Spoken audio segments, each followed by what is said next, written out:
a million guitar influences, a lot of blues players, but particularly there was people like Johnny Guitar Watson and Lightning Hopkins and Freddie King, and then rockabilly players like Carl Perkins and Roland James, and then, you know, sort of rock and roll R&B players like Loman Pauling and Chuck Berry and people like that. All those memories I pretend to forget. As you know, I only want to live without regrets. Yeah. I studied poetry in college, and when I was young and that age, you know, a lot of poetry was free verse, you know, and people would just write whatever came into their heads, which is fine.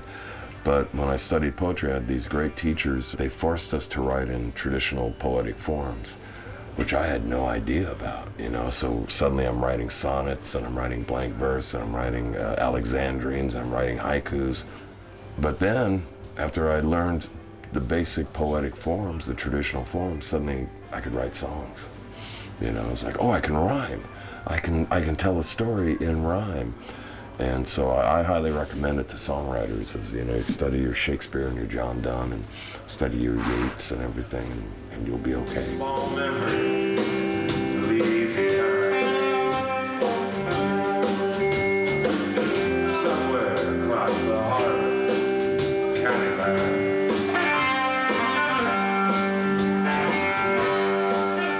It's not good to get pigeonholed, you know. I would have probably made more money if I was a generic artist, you know, and just said, okay, I'm a blues artist, I'm a country artist, I'm a folk artist, I'm a rock and roll artist, but I wouldn't have had a 30-some-year career, you know. I'm basically a blues guy. That's what I do. If you set me in any kind of musical situation, that's the first thing I'm going to go to.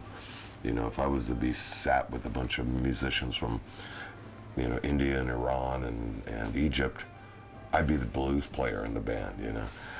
But as a songwriter, I don't want to be limited by anything, you know. If I get a good song in my head, whatever style or genre it is, I'm going to do it. So I like to mix up all this sort of traditional, you know, American musics, and to some extent even, because so much of American music is originally Celtic music, that shows up too, you know.